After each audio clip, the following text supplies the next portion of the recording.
नमस्ते। चलिए, आज एक ऐसे सफर पर चलते हैं, एक ऐसे वक्त में जहां कोई शब्द नहीं थे, कोई इतिहास नहीं लिखा गया था। ये हमारी, हम सबकी कहानी की शुरुआत है। जरा सोचिए, एक ऐसा वक्त जब कोई किताब नहीं थी, कुछ भी लिखा हुआ नहीं था, शब्दों से भी पहले का समय। तो फिर सवाल ये उठता है कि बिना लिखे शब्दों के हम उनकी कहानी जानते कैसे हैं? ये बिल्कुल एक जासूसी कहानी की तरह है ना? जिसमें हमें छोटे छोटे सुरागों को जोड़कर एक पूरी की पूरी दुनिया को फिर से बनाना है। तो चलिए, इस रहस्य में थोड़ा और गहरा उतरते हैं और जानते हैं क्या हमारा सबसे पहला सुराग, वो तो इस दौर के नाम में ही छिपा हुआ है। ये परिभाषा सुनने में तो बहुत सीधी सादी लगती है ना? प्रागैतिहास यानी प्री हिस्ट्री। इसका सीधा सा मतलब है इतिहास लिखे जाने से पहले का समय। जरा सोचकर देखिए, एक ऐसी दुनिया जहां इंसान तो थे, लेकिन उनके पास अपनी कहानी लिखने का हुनर नहीं था।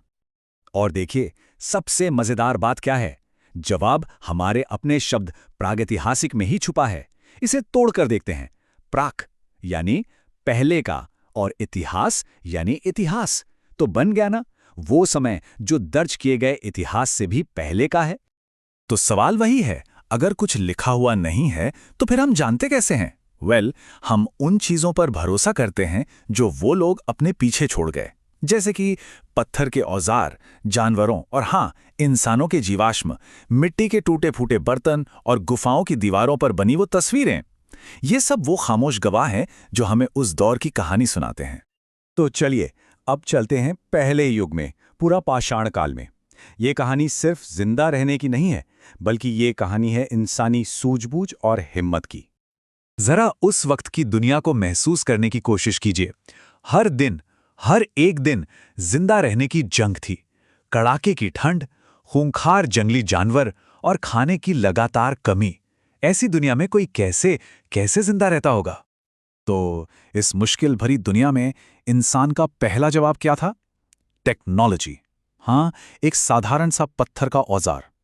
ये सिर्फ एक चीज नहीं थी, ये टेक्नोलॉजी की तरफ इंसानियत का पहला और सबसे बड़ा कदम था। अच्छा, इस पूरे पाषाण युग को हम मोटे तौर पर 3 हिस्सों में देख सकते हैं। पहला, पूरा पाषाण यानी पुराना पाषाण युग, जब इंसान शिकार करके और चीजें इकट्ठा करके गुजारा करते थे। फिर आया मध्य पाषाण, जब उन्होंने बदलते माहौल के हिसाब से खुद को ढालना सीखा। और आखिर में नव पाषाण, नया पाषाण युग, जब खेती और एक जगह बसने की शुरुआत हुई। तो पत्थर के औजारों ने तो जैसे पूरा गेम ही बदल दिया था। लेकिन इसके बाद एक और खोज हुई, एक ऐसी खोज जिसने इंसानियत के सफर की रफ्तार को हमेशा हमेशा के लिए बदल दिया। कोई अंदाजा है क्या हो सकती है वो खोज? वो खोज थी आग। जरा देखिए, आग ने क्या क्या बदल दिया। जहां ठंड थी वहां गर्मी आई, अंधेरे की जगह रोशनी ने ले ली, खतरे की जगह सुरक्षा, और अकेलेपन की जगह समुदाय। शायद सबसे जरूरी बात यही थी, आग ने लोगों को एक साथ बिठाया और वहीं से पहले समुदायों की नींव पड़ी। चलिए, अब हम कहानी में आगे बढ़ते हैं और मध्य पाषाण काल में कदम रखते हैं। ये एक तरह से 2 अलग अलग दुनियाओं के बीच का पुल था, एक बहुत बड़े बदलाव का दौर। हुआ ये कि जब हिमयुग खत्म हुआ तो दुनिया का मौसम बदलने लगा, गर्म होने लगा। बड़े बड़े जानवर जैसे मैमथ गायब हो गए। तो इंसानों ने क्या किया? उन्होंने हार नहीं मानी, खुद को बदला। उन्होंने छोटे, ज्यादा पहने और कारगर औजार बनाए, जिन्हें माइक्रोलिथ कहते हैं। इनसे वो छोटे, तेज जानवरों का शिकार कर सकते थे, मछली पकड़ सकते थे। और अब हम उस दौर की तरफ बढ़ रहे हैं जिसने शायद इंसानी इतिहास को सबसे ज्यादा बदला। ये था नवपाषाण काल, जब इंसान ने अपनी जड़ें जमानी शुरू की। जानते हैं, इस दौर का सबसे बड़ा सुराग कोई पत्थर नहीं, बल्कि एक नन्हा सा बीज था। सोचिए जरा, इंसानी इतिहास की सबसे बड़ी क्रांति किसी पत्थर या हड्डी से नहीं, बल्कि एक छोटे से बीज से शुरू हुई। ये समझना कि एक बीज बोने से फसल उग सकती है, ये शायद इंसान का अब तक का सबसे बड़ा आइडिया था। और ये सब एक एक करके हुआ। सबसे पहले खेती की शुरुआत हुई, जिसने लोगों को एक जगह टिकने पर मजबूर कर दिया। फिर उन्होंने जानवरों को पालना सीखा। जब एक जगह टिक गए तो उन्होंने पक्के घर बनाए, और इन्हीं घरों को जोड़कर बने दुनिया के पहले गांव। ये जो बदलाव था वो कितना बड़ा था, इसका अंदाजा लगाइए। हजारों लाखों सालों तक इंसान शिकारी थे, खाने की तलाश में हमेशा भटकते रहते थे। और फिर देखते ही देखते कुछ ही हजार सालों में खेती करना और एक जगह बसना जिंदगी का नया तरीका बन गया। यहीं से समाज का जन्म हुआ। तो चलिए अब हम वापस उसी सवाल पर आते हैं जहां से हमने ये सफर शुरू किया था। आखिर हम ये सब बिना लिखे शब्दों के जानते कैसे हैं? जवाब उन्हीं चीजों में है जो हमारे पुरखे पीछे छोड़ गए।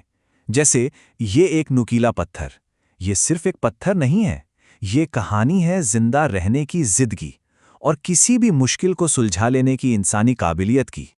या फिर गुफा की दीवार पर छपा ये हाथ का निशान, ये सिर्फ एक तस्वीर नहीं है, ये एक आवाज है जो कह रही है मैं यहां था, मेरा वजूद था। ये कहानी है खुद को जाहिर करने की हमारी गहरी चाहत की। और ये एक साधारण सा मिट्टी का बर्तन, ये भी सिर्फ एक बर्तन नहीं है, ये कहानी है अनाज जमा करने की, आने वाले कल के बारे में सोचने की और सबसे बढ़कर एक साथ एक समुदाय बनकर रहने की। तो असल में ये सिर्फ चीजें नहीं हैं, यही वो भाषा है जिसमें प्रागैतिहासिक काल हमसे बात करता है। ये हमारे पुरखों के वो शब्द हैं जो कभी बोले नहीं गए, लेकिन पत्थर, हड्डी और मिट्टी में हमेशा हमेशा के लिए लिख दिए गए। उन्होंने कोई किताब या कोई इतिहास नहीं छोड़ा, लेकिन फिर भी वो हमें एक कहानी सुना गए, हालात के हिसाब से खुद को बदलने की कहानी, नई चीजें बनाने की कहानी और मिलकर रहने की कहानी। और ये कहानी सिर्फ उनकी नहीं है, ये कहानी हम सबकी है।